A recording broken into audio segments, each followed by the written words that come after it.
Official name is Deborah Jean Vigil. Vigil. Yes, and you ma'am. said the Vigil family moved here in what year?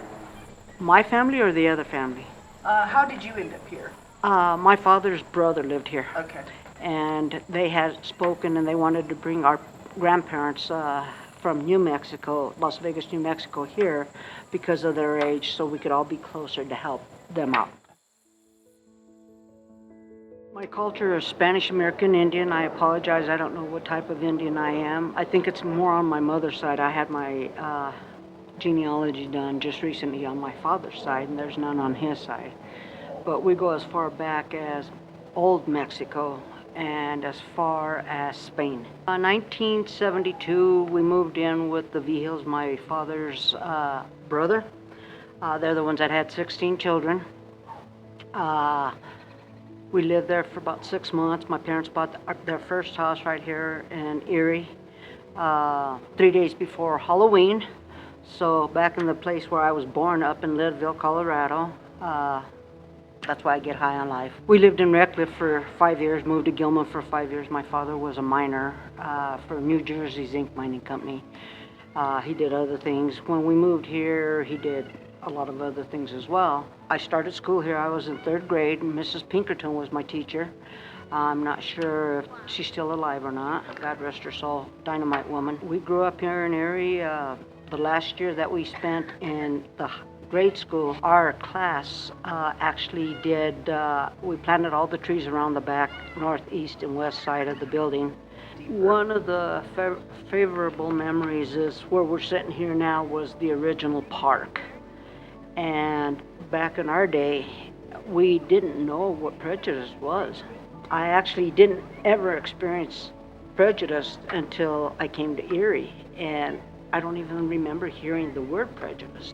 We used to gather here, and they had an old little spinny circular, I don't know, like a teeter-totter type thing, but it was a spinning wheel. I remember that. And then there was a really pretty tall aluminum slide. Yeah, I remember that. And everybody kept saying, do not ever wear pants. Well, when it gets hot, what gets hot? The metal. Well, there's not a lot of people that didn't experience a burned butt or legs at one time or another.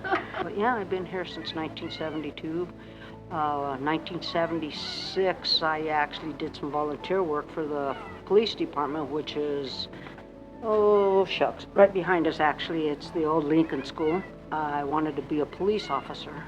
And as training, we got to go down and look at things. But down there, they had the only basketball court inside that we were able to go to, but we were only allowed to be in a certain part of it because it was already considered a condemned building.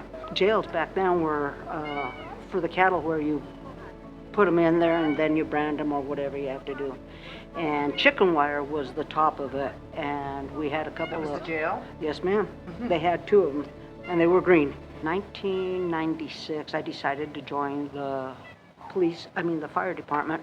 I went through my training, the whole 9 yards. I got my certificate, and I still do a lot of volunteer, but recently, in 2017, I ended up with a stroke, so that kind of slowed me down, and I wanted to start doing my paperwork simply because you forget things sometimes. And 2019, my ex-partner's mother passed away, and I ended up with a stroke in 2019. Not a stroke, I apologize. I ended up with cancer from Roundup. 90% of the work that I've done in Erie and throughout have been with the veterans and the seniors. And I was told that I was considered a veteran simply because I've given so much of my time for our community and our seniors and our veterans.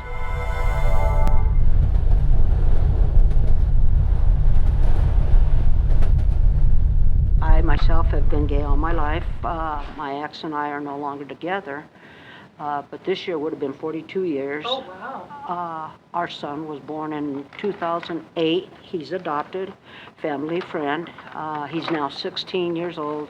He's in 10th grade in high school. He's doing much better now.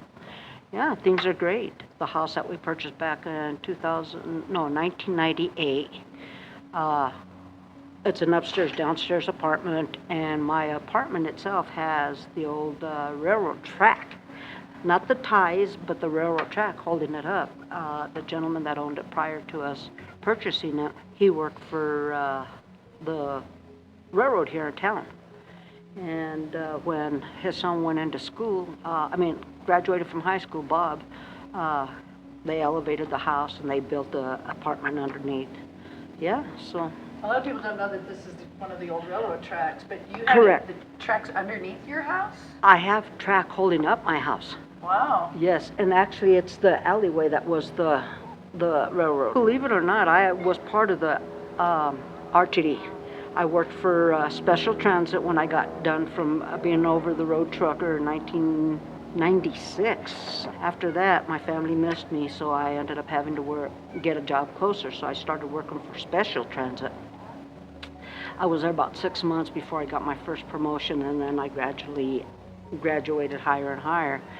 7 years later, I got let go. I went to work for, I came back to Erie, did some work for Erie, for the police department. And as working for the police department, I was one of the cross guards, as well as Jackie Munoz.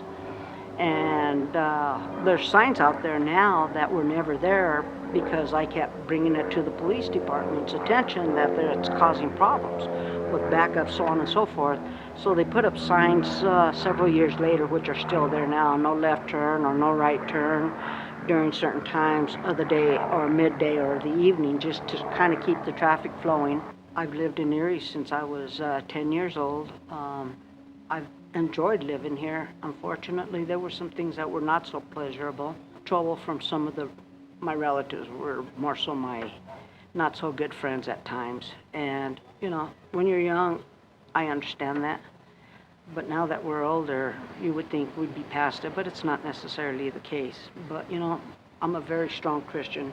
I believe in praying for people and doing what I can to help out. One of these days, maybe we'll find a get-together again and talk it out and get it off of our chest, and that way we can be a family again.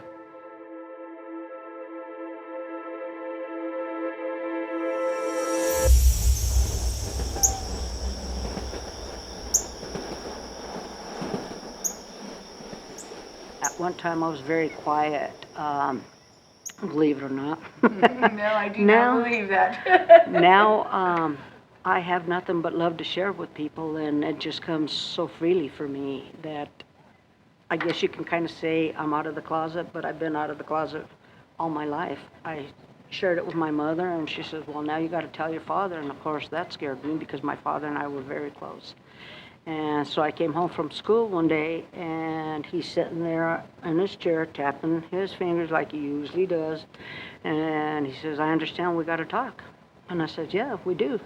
And I told him, I said, Dad, he says, you don't have to say anymore. He says, you're my daughter. I love you.